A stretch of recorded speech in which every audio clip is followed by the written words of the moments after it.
বর্ষার ইলিশের স্বাদই কিন্তু আলাদা। চলুন আজ আমি আপনাদের সাথে ইলিশেরই একটা রেসিপি শেয়ার করি।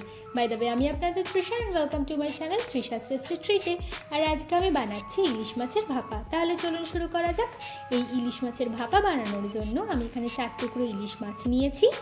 এবার এর মধ্যে আমি দিচ্ছি স্বাদ মতো নুন আর হাফ চামচ মতো হলুদের গুঁড়ো। এবার এটাকে ভালো করে মিশিয়ে আমি সাইডে সরিয়ে রাখবো।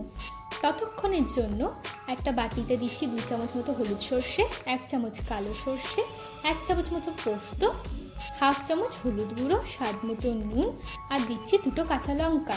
এবার এর মধ্যে অল্প জল দিয়ে আমি একটা পেস্ট বানিয়ে নেব।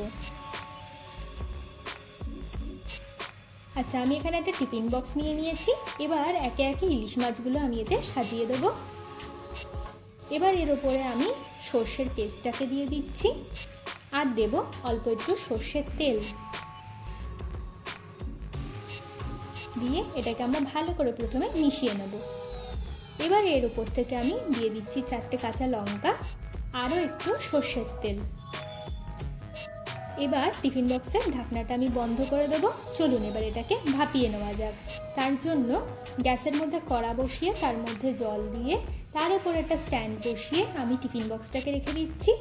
এবার ঢাকনা দিয়ে আমি 20 মিনিট মতো এটাকে ভাপিয়ে নিলেই কিন্তু আমাদের ইলিশ মাছের ভাপা একদম রেডি। চলুন এবার এটাকে সার্ভ করা যাক। আমার ভিডিওটি যদি আপনাদের ভালো লেগে থাকে তাহলে প্লিজ একটি লাইক করবেন, প্রচুর শেয়ার করবেন, আর এরকম আরও ভিডিও পেতে আমার চ্যানেলটিকে সাবস্ক্রাইব করবেন। টাটা।